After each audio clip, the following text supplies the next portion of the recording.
हाय दोस्तों।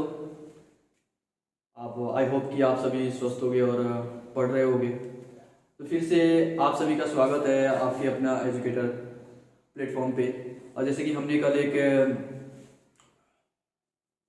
10th की series launch की थी जो बिल्कुल जो एग्ज़ाम ओरिएंटेड था। तो फिर हम केमिस्ट्री की जो बाकी के क्लास जो बचे हुए थे जहाँ तक मैंने कल छोड़ा हुआ था पढ़ा के उसके आगे चलिए फिर बोर्ड की तरफ चलते हैं और देखते हैं कि हमने जहाँ से कल छोड़ा हुआ था वहाँ से आगे का चैप्टर। तो प्लीज़ बोर्ड पर चलने से पहले हम आपसे रिक्वेस्ट करते हैं कि आप मेरे चैनल को लाइक सब्सक्राइब एंड शेयर करना ना भूले। यार ऐसे भी इतने सारे फनी वीडियो देखते हो और रील देखते हो, सब्सक्राइब लाइक तो करते ही हो। तो ये तो एजुकेशनल वाला है भाई। तो फर्स्ट चैप्टर का आधा तो हो गया, वैसे अब चलते हैं हाफ बचे चैप्टर की तरफ। तो अब टाइप्स ऑफ केमिकल रिएक्शन, ठीक है क्या? टाइप्स ऑफ, वैसे रासायनिक अभिक्रिया के प्रकार, ठीक है।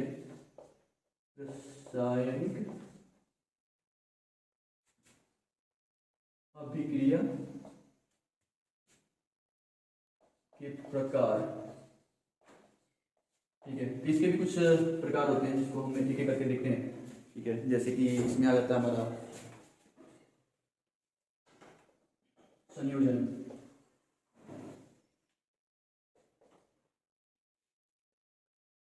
संयोजन रासायनिक समीकरण, ठीक है। और दूसरा क्या आता है हमारे पास? विघटन। एक हो गया हमारे पास, यहाँ पे दो आ गया विघटन। फिर अच्छा दूसरा कौन था? विघटन रासायनिक समीकरण, ठीक है ठीक है। और हमारे पास तीसरा आता है, कौन सा आता है? विस्थापन रासायनिक समीकरण। और चौथा आता है द्विविस्थापन, द्विविस्थापन रासायनिक समीकरण, ठीक है। और पांचवा हमारे पास आ जाता है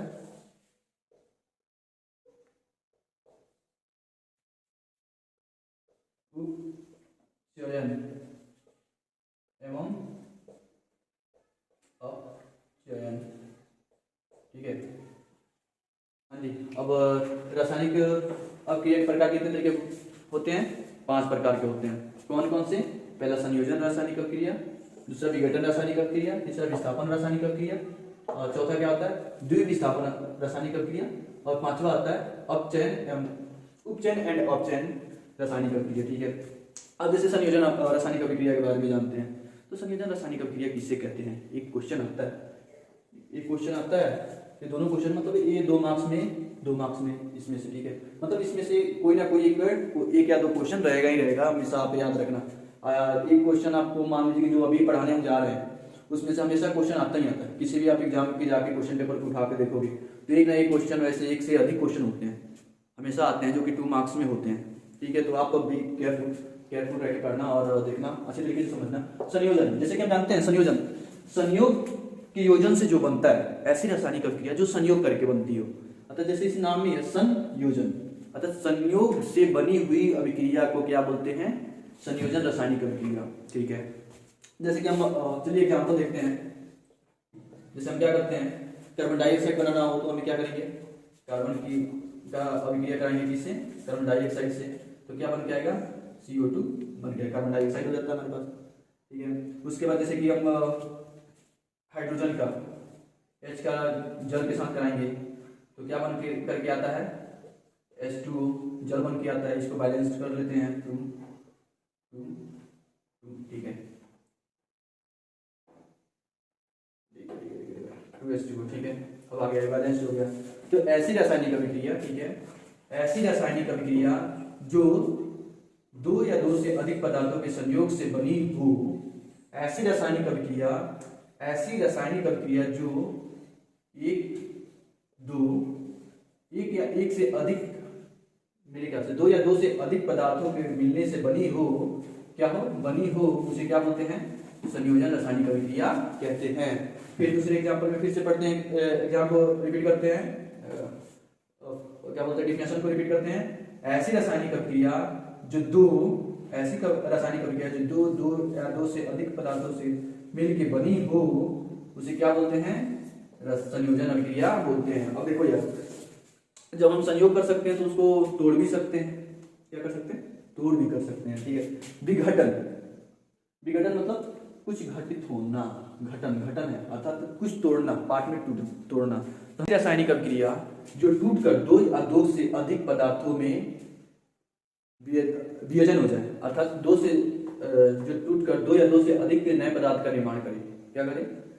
ऐसी रासायनिक अभिक्रिया, विघटन को क्या बोलते हैं? ऐसी रासायनिक अभिक्रिया जो टूटकर दो या दो से अधिक नए पदार्थों का निर्माण करे उसे विघटन अभिक्रिया बोलते हैं। विघटन रासायनिक अभिक्रिया बोलते हैं। इसे देखो यार, विघटन और अपघटन दोनों बोलते हैं, ठीक है। विघटन या अपघटन, अपघटन रासायनिक अभिक्रिया दोनों बोलते हैं। जैसे कि हम टाइल्स को कैल्शियम कार्बोनेट को अगर गर्म करते हैं, क्या करते हैं? गर्म करते हैं। यार कोई भी चीज ऐसे टूटेगा थोड़ी, अब हम हाथ में लिए हैं तो टूटेगा थोड़ी, या तो इसको हम जला सकते हैं या काट सकते हैं। बहुत सारे नंबर ऑफ फॉर्मूला होंगे जिस तरीके से आप काट सकते हो, नंबर ऑफ वे होंगे जिस तरीके से आप काट सकते हो, इससे क्या कर सकते हो? विघटित कर सकते हो, तोड़ सकते हो। वैसे ही है कि नॉर्मल तौर से ऐसे टूटेगा थोड़ी, इसको आपको तोड़ना पड़ेगा जिस वे में हो। तो हम जब इसको गर्म करते हैं अर्थात ऊष्मा प्रदान करते हैं, क्या करते हैं? ऐसे ऊष्मा को मैं ऐसे दर्शा रहा हूँ, हीट प्रदान करते हैं। क्या होता है? एक नए पदार्थ का निर्माण करता है। क्या करता है? नए पदार्थ का निर्माण करता है जो एक होंगे या दो होंगे या दो से अधिक होंगे, ठीक है। CaO कैल्शियम ऑक्साइड होगा, ठीक है, प्लस क्या होगा? कार्बन डाइऑक्साइड होगा। अर्थात देखिए अब कैल्शियम कार्बोनेट किससे बना हुआ था? कैल्शियम ऑक्साइड और कार्बन डाइऑक्साइड के संयोजन से क्या बना हुआ था? कैल्शियम कार्बोनेट बना हुआ था। अब कैल्शियम कार्बोनेट को जब हम गर्म करते हैं तो आगे क्या होता है? विघटित हो जाता है दो या दो से अधिक नए पदार्थों में। उसे क्या बोलते हैं? विघटन की रासायनिक अभिक्रिया बोलते हैं। ये हो गया हमारा। यार सही से पढ़ना, वैसे आगे एग्जाम में आराम से लिखना। ऐसे जैसे कि विघटन की अभिक्रिया हम किस तरीके से कर सकते हैं? नंबर ऑफ तीन ही वे होते हैं वैसे विघटन की अभिक्रिया करने में। या तो आप ऊष्मा दे दो, क्या कर दो? ऊष्मा प्रदान कर दो जिस वस्तु को आप विघटित करना चाहते हो। जैसे कि आप देखते हो चांदी को भी देने जाते हो, जब सुनार के पास लेके जाते हो तो क्या करता है? ऊष्मा प्रदान करके उसको गलाता है, साफ करता है। तो ऐसे विघटित नहीं होते, उसको क्या करना पड़ता है? या तो हीट दो या फिर क्या दो? इलेक्ट्रिसिटी दो, अर्थात विद्युत धारा दो। नंबर ऑफ वेट कितना हुआ? या तो विद्युत धारा दो, विद्युत धारा दो, ठीक है। एक क्या होगा कि सूर्य प्रकाश के कारण भी होता है, सूर्य की प्रकाश। इन तीन तरीकों से हम क्या कर सकते हैं? किसी भी चीज को विघटित कर सकते हैं। जिसे जब हम किसी पदार्थ को, किसी एक पदार्थ जब विघटित होकर दो या दो से अधिक पदार्थों का निर्माण करता है तो उसे क्या, कौन सा समीकरण बोलते हैं? अपघटन की रासायनिक समीकरण बोलते हैं। देखिए अब इस चीज को मैं एक और समझा सकता हूँ आप लोगों को ना। जैसे विघटन में ऐसी अभिक्रिया जो ऊष्मा की उपस्थिति में हो, ऐसी विघटन की अभिक्रिया जो ऊष्मा की उपस्थिति में हो उसे क्या बोलते हैं? ऊष्मा विघटन रासायनिक अभिक्रिया बोलते हैं। और जो विद्युत धारा की उपस्थिति में हो उसे विद्युतीय विघटन की रासायनिक अभिक्रिया बोलते हैं। और जो सूर्य के प्रकाश की उपस्थिति में हो उसे क्या बोलते हैं? सूर्य के प्रकाश की विघटन की अभिक्रिया बोलते हैं, ठीक है। अब विस्थापन की अभिक्रिया किसे बोलते हैं? देखिए बोल रहा है कि ऐसा अभिक्रिया, ऐसा तत्व जो किसी रासायनिक अभिक्रिया में संयोजन के टाइम विलीन होके उस तत्व का स्थान खुद ले ले तो उसे क्या बोलते हैं? विस्थापन की अभिक्रिया बोलते हैं। चलिए अब इस चीज को हम एग्जांपल के साथ समझते हैं, ठीक है। Fe क्या होता है? लोहा, और FeCuSO4। अब क्या बोलता है? जैसे कि हम अभिक्रिया करा रहे हैं, ठीक है। अब क्या होगा कि लोहा क्या करेगा? Fe इनके साथ विलीन होगा, यहाँ पे शांत रखता है, ठीक है, SO4। इसके यौगिक में विलीन होगा और Cu का स्थान खुद ले लेगा, अर्थात FeSO4। इसी सारे से हम समझते हैं ऐसा तत्व जो किसी यौगिक में विलीन होके, ऐसा पदार्थ या ऐसा तत्व जो किसी यौगिक में विलीन होके उसका स्थान ले ले तो उसे क्या बोलते हैं? विस्थापन की अभिक्रिया बोलते हैं। इसमें क्या होता है? देखिए समझा भी रहे हैं कि यहाँ पे इन्होंने क्या किया? CuSO4 से Fe क्या किया? CuSO4 के यौगिक से अभिक्रिया किया और क्या किया? Cu को विस्थापित कर दिया। यहाँ पे इनसे तोड़ के क्या कर दिया? अब तू जा, तेरा काम नहीं है। अब मैं यहाँ पे आया हूँ, मेरी सांद्रता ज्यादा है, मेरी यौनिक गुण ज्यादा है, तो मैं इसका स्थान ले लूंगा। तो इन्होंने क्या किया कि भाई Fe ने क्या किया, Cu को विस्थापित करके उसका स्थान ले लिया और विस्थापित करके FeSO4 बना दिया और Cu को अलग कर दिया। ठीक है, अब जैसे सांद्रता है, हमेशा याद रखना विस्थापन की क्रिया कहाँ होगी, सांद्रता में होगी, अर्थात यौगिक में होगी। AQ से उसको दर्शाते हैं, ये भी AQ ही बनाएगा। ठीक है, और Cu ये क्या हो गया, एक दूसरा तत्व हो गया, क्या हो गया, एलिमेंट हो गया, तत्व हो गया। ठीक है, अब ऐसे ही दो विस्थापन, द्विविस्थापन की तरफ हम बढ़ते हैं। ठीक है, कौन सा द्विविस्थापन, देखिए अब हमने कौन कौन सा देखा, संयोजन की अभिक्रिया देख लिया, अपघटन भी देख लिया, विस्थापन भी देख लिया। अब बचा हमारे पास द्विविस्थापन, उपचयन और अपचयन। तो द्विविस्थापन बोलता है कि जब दो यौगिक अपने आयनों का अदला बदली करते हैं, अपने आयनों क्या करते हैं, अपने आयनों की अदला बदली करते हैं और करके एक नए यौगिक का निर्माण करते हैं। क्या करते हैं, जब वैसे दो यौगिक जब अपने आयनों की अदला बदली करके एक नए एलिमेंट का या नए पदार्थ का निर्माण करते हैं, यौगिक का निर्माण करते हैं, तो उसे क्या बोलते हैं, द्विविस्थापन की अभिक्रिया बोलते हैं। जैसे चलिए हम इसको एक एग्जांपल के साथ समझते हैं। जैसे मान लीजिए कि NaSO4 और BaCl2 को क्या करते हैं, जब हम क्रिया कराते हैं तो ये अपने आयनों का आदान प्रदान करके, क्या करके, अपने आयनों का आदान प्रदान करके क्या बनाते हैं, BaSO4 प्लस NaCl2 ये बनाते हैं। जैसे यहाँ पे क्या होगा, अब देखिए यहाँ पे Na का आयन कितना था, +1 था, SO का कितना था, -2 था। ठीक है, Ba का कितना था, Ba का था हमारे पास +2, Na का कितना था, -1। अब देखिए, अब इन्होंने क्या किया, अपने प्लस आयन को माइनस आयन से अदला बदली कर लिया, जो कि यहाँ पे जाके दोनों मिलके कौन सा एलिमेंट बनाते हैं, NaCl। कौन सा बनाते हैं, NaCl, Na2 है ना, सॉरी भाई, अब यहाँ पे हुआ कि Na है और Cl2 है, यहाँ पे अपने दो आयनों का आदान प्रदान करके क्या बनाए, 2NaCl बनाए। ठीक है, और जैसे SO4 का क्या था, -2 था और Ba का था +2। अब इन्होंने क्या किया भाई, इन्होंने भी बोला कि मैं क्यों पीछे रहूं भाई, मैंने पीछे नहीं रहना, मैंने भी आगे बढ़ना है। ठीक है, तो इन्होंने क्या किया, अपने आयन को आदान प्रदान किया, +2 और -2 को, और इन दोनों को मिला के इन्होंने एक नए पदार्थ का निर्माण किया, नए यौगिक का निर्माण किया।